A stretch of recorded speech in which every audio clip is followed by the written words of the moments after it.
pas de krach du marché immobilier en Alsace. En France, les prix de vente ont baissé en moyenne de 10% en un an. Dans la région, la situation serait tout autre. La Fédération nationale de l'immobilier souligne une nette augmentation du nombre de transactions depuis le début de l'année. D'une façon générale, nos confrères nous disent qu'en 9 mois, ils ont réalisé autant de transactions que sur toute l'année 2009. Le marché n'a pas connu de chute des prix, il n'a pas non plus eu de flambée. En fait, nous retrouvons aujourd'hui, à peu de choses près, les prix de 2008.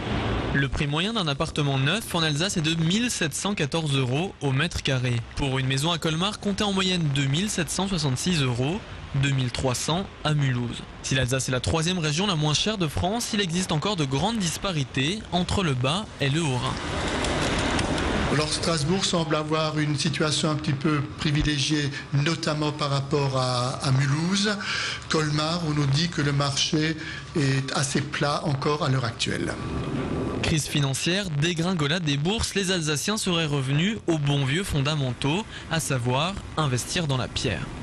J'ai l'impression qu'il y a effectivement une embellie en 2010, mais j'aimerais que cette embellie ne soit pas simplement provisoire et l'effet des circonstances.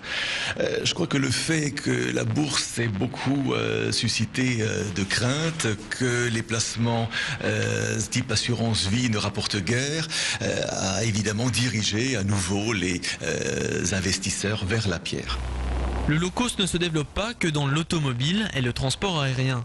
Preuve avec cette maison prête à habiter. La Valapoma est une maison de 30 mètres carrés construite à Offendorf, livrée où vous voulez, tout équipé. C'est très tendance. À l'achat équipée comme elle est, c'est-à-dire avec les meubles, la cuisine, l'électroménager, tout compris, 72 000 € TTC, départ usine. C'est abordable. Pour un jeune couple, je pense que c'est abordable au niveau financier aussi. Au lieu de payer un loyer à fond perdu, autant investir dans quelque chose. Vous voulez investir, mieux vaut ne pas attendre. Dans les mois à venir s'annonce le rabotement de la loi Sellier et la suppression du pass foncier. Les spécialistes alsaciens sont clairs, c'est le bon moment pour acheter.